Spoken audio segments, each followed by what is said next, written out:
Hey guys, this is Mike here with Library of Dyslexia. I got something different today, so I wrote out by hand a list of stuff that I wanted to do.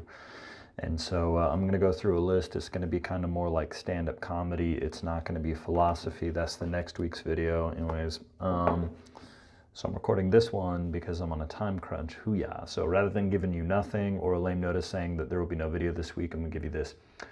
So why did I become a philosophy major? It's a question that I got asked a lot, like why would you study philosophy of all the things you could study in the world? And so I created a top 10 list of reasons why I became a philosophy major. Okay. Do you love arguing about pink elephants? And so this is kind of a curious one. I remember we were in philosophy class and we got asked the question, how can you tell if there's a pink elephant in the room? And so you could argue all day, whatever, but apparently the answer was, what pink elephant? Anyways, a lot of this is just totally silly, and we actually seriously went over it. It was kind of ridiculous, but that's kind of what made the major fun. Not economically productive. Like, it's kind of, I always say philosophy, it's like owning a spaceship. It's great if you want to fly to the moon, but if you don't want to fly to the moon and you just want to ride to the Burger King to get you some burgers, get you some of them cheeseburgers. Yeah, get some French fries. Probably don't want a spaceship. But if you want to write a constitution to a nation, or if you want to create a corporation, or if you want to become like Steve Martin or Bill Clinton, not that I admire any of these people politically or anything, but if you want to develop a brain, philosophy is very good for that. A lot of famous comedians or politicians, people who wrote constitutions, nations, like they studied philosophy, so it's good for that. And a lot of the founding fathers studied philosophy, so it's good training wheels. And then the problem, obviously, is that college is marketed as a way to get a job and a way to make a lot of money doing virtually nothing. Not true. Reason number 9 is, do you enjoy talking about parallel dimensions? I always hated this. It's kind of cool when you're like 12 and you're talking about like Marvel versus Capcom, or Marvel versus DC, infinite universes, multiverses, parallel dimensions. But they would be like, oh well, this ethical theory is possibly true because there might be another dimension where this might be the case. You spend some time there doing that and working on that. I don't know, it's there, it exists. I'm just gonna mark them off as I go. So you will talk about parallel dimensions from time to time. Are you a fan of thought experiments? You can do a lot of fun stuff with this one. You could do a lot of fun stuff with this one. So just basically thought experiments are kind of like getting at what people actually think. Like the most famous one I can think of actually comes from the Bible, where King David, he had slept with Bathsheba. I want to say she was the wife of Uriah. And anyway, so Nathaniel the prophet showed up and he said, hey David, there was this guy and he only had 1 sheep. And so anyways, there's this other guy who owned like 4 sheep, and then he stole that guy's 1 sheep, and King David was like, kill him, that guy's corrupt, because King David grew up a poor shepherd boy. And then he's like, yeah, well, you're the guy who stole the 1 sheep from the guy, and you had 4 sheep. And so that was when he realized. So thought experiments are kind of a way to strip away the politeness and the deception and pretty packaging, as Veronica Roth wrote about it in her book, Divergent. I like that phrase that she used. And just say, what do you actually really and truly think about this? So thought experiments are ways for people to do that. And so William James came up with his thought experiment in The Will to Believe, where basically he was saying like, hey man, if we're standing in the freezing cold and we got this map and maybe it works and maybe it doesn't, is it better to be duped by fear, duped by hope? What should we do? And so if we just stand here because we don't want to get duped by hope, we're going to freeze, we're going to die either way.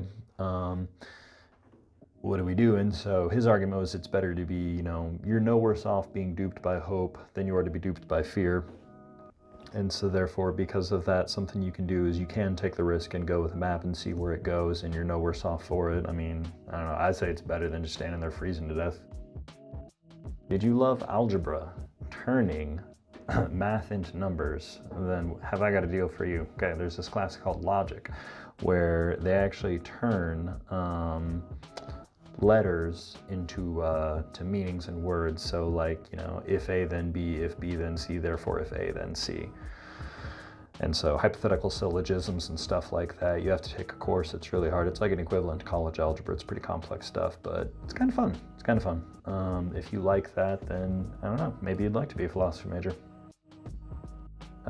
Do you enjoy debate? Well, come on in. You're going to learn to debate if you study philosophy. It's going to be something that happens. You do it a lot in virtually every single thing that you do, every single thing that you read.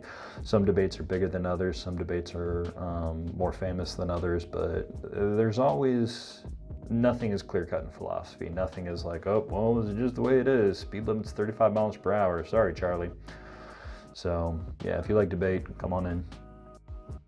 Are you a huge fan of the granddaddy of all debates? Science versus religion. Man, this one never, ever, ever goes away. People keep arguing for thousands of years over it. Nothing changes. Nothing changes. Anyways, yeah, no, people, they keep talking about it. And so personally, I kind of liked this one. This is what I did my senior thesis on. I focused a lot on William James in particular. I read Pascal. I read, I don't know, Alvin Plantinga. I read him. I'm not Catholic personally, but he's really good. He's at Notre Dame. He does stuff on this. And so, yeah, I read W.K. Clifford, just different stuff. I always liked Aquinas a lot. He was kind of interesting. One of my philosophy professors, he actually was Catholic. And so I guess I had like a Catholic tradition behind me. It kind of makes sense. So he introduced me to a lot of stuff like that, Aquinas and I don't know, stuff like that. Augustine. So anyways, a lot of good writing there, a lot of good writing if you want to research that. So, does free will exist? Debate me on it. I don't know what, like, let's say you don't believe in free will for a moment, okay? So you're sitting there and you don't believe free will exists. Why would you sit there and run into somebody who believes that free will does exist and you believe it doesn't, and you're going to debate them on whether or not free will exists? Like, if you really believe that free will doesn't exist, don't you think that they're just trapped in some delusion and they can't change? Like, aren't you just wasting your time? Like, couldn't you just argue to the wall behind me or something like that? I don't get it. No, I mean, like, if you believe in free will, of course, I could see why you would debate somebody and say, hey, man, you should believe in free will. Don't believe in determinism because you have a choice. Like, you'd want to liberate them from this, like, constricting philosophy that you believe is false, and that if you succeed, which you believe you can succeed, by the way, it's not self-contradictory that you can't succeed.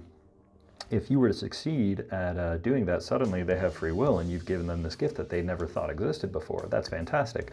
I don't see the other way around. I mean, not only is it just super pessimistic, but it just doesn't even make logical sense, you know?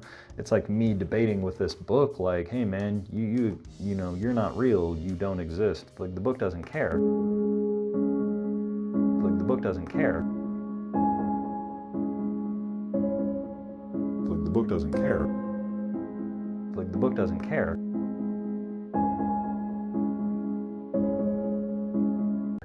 You know, like, the book is stuck. And so if you believe that humans have as much free will as this book has, why would you even debate it? You know, I don't sit around debating books because I don't believe they have free will. So if you believe other humans don't have free will, why would you even debate that? I don't know. Reason number 3, we're on the list. I'm not counting down well. That's why I didn't major in math, because I don't do counting or accounting. We spent half of our time in the classroom literally was just discussing bizarre sex things from a philosophical point of view. I'm not going to get very graphic here, but I'm going to share a funny story. So we had this philosophy professor whose name I can't even remember. He's this older guy who's about 50, 60, I don't know, you know, kind of young for an old guy, but, you know, older than me. I was like 26 at the time when I was getting a degree in philosophy, non-traditional student. And so this guy, I remember we were reading like Aristotle's Laws or something, some book by Aristotle, and he said that the sexual prime for a man was age 37, so I just immediately, you know, I'll raise my hand and I say, hey man, look, that doesn't make any sense. How are you going to sit here and say age 37 is the sexual prime? I was like, I don't know, man's sexual prime is like 18, 21, 23, something like that. I don't know, something, not 37.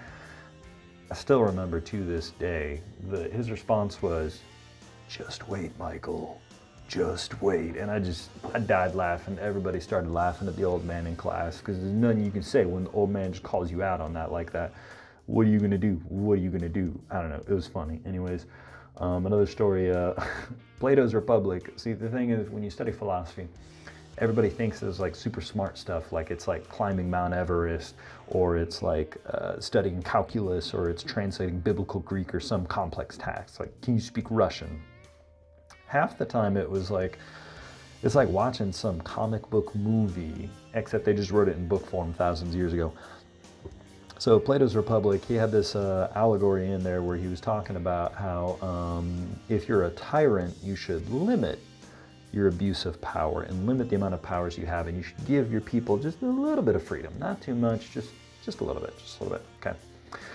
And the example he gave for it was really hilarious. He apparently said to like this guy, he said to his boyfriend, he was like, "Aren't you impregnated by me yet?" And so then the guy just killed him. Like, it's like bad stand-up comedy or movies or something. Anyways, the stuff you talk about in a college philosophy classroom is nuts. I'm going to stop it there with that one. Reason number 2, do you want to learn the opposite of Dale Carnegie's How to Win Friends and Influence People? Have I got a deal for you? Okay, you can learn phrases such as, these are phrases that I've had to learn for college. Now, some of them are for English, some of them are from college, but still you're going to have to learn bizarre phrases. Language is an open, arbitrary, conventional system of signs and communications within a specific linguistic community. That's what language is, in case you wanted to know. Actually, like that definition, that's about the most useful thing I've got out of my English degree after it's all said and done. It took like literally 10 weeks for her to explain how useful that phrase is, but once you get that, it just makes everything make a lot of sense. Still, it was a pain in the neck to memorize that phrase. Another one is democracy requires non-pathological social deviation. In other words, what that means is you have to have, people with pink hair and blue hair and whatever in order to survive as a democracy. There are no pink-haired weirdos in North Korea right now. I can guarantee you that.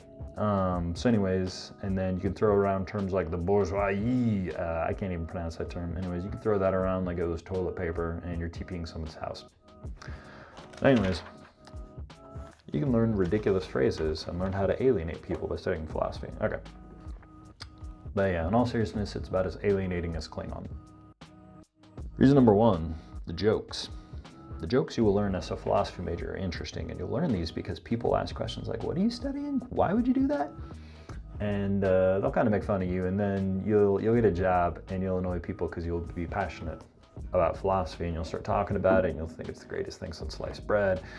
And then they'll just sit around in the break room and they'll Google like philosophy jokes. Like my all-time favorite philosophy joke was this guy I used to work with on the grounds crew at my alma mater back in the day. I think his name was like Nick Browers. Anyways, he got a commission in the United States Army. I don't know what he's up to now. He's probably doing really well over there. He's a good guy. Anyways, he Googled one day, he said, how do you get rid of a philosophy major? You say, hey man, I gave you your $10, you gave me my pizza, go ahead and get off my front porch. So anyways, that was really nice. Nick Browers, we used to hang out on the grounds team. We'd roll around in like a Kawasaki Gator, or we'd roll around in a Kawasaki Mule or something like that. Some kind of a golf cart, some kind of a little car. And we would like pretend to be busy and pretend to work during the summertime because it was super hot and you could only do so much work in a day before you would like keel over and die of heat stroke. And so he used to joke about we're gonna like drive the mule into the wall. And because, like, physical matter is not real, the world's not real, none of this is real. Anyways, yeah, no, stuff like that. Honorable mentions that don't really make it on this list. Let's go ahead and put some on here.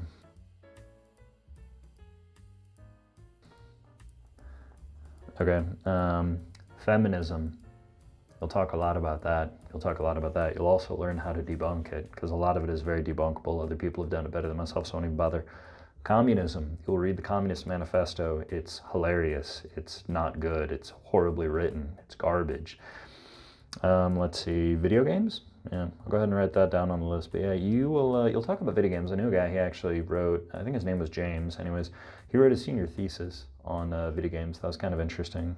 I just saw somebody walk behind me at my library. You can see him right there. That's kind of funny. Anyways, I'm at college right now. yeah, so you'll talk about different topics and it's going to be fun. Anyways, that's it. These were the top 10 reasons why I got into studying philosophy as a major. So anyways, yeah, cool thing about that tattoo is if you look at it, right side up it says philosophy and then upside down it says art and science. Learn something new every day. Anyways, hope you guys have a good day. If you have any questions, send your questions to library of Gmail. Not library of Gmail, don't send them there. Library of Dyslexia at gmail.com. I told my editor not to edit this video, take the week off, so I don't think he's gonna edit, so I think it's just gonna stay stuck like that. Anyways, that's funny. Hope you guys have a good day. I got a good editor, and anyways, yeah, time crunch, that's why we're not editing this video. You guys get the extra laughs at my expense. So, have a good day, send your questions, and enjoy life.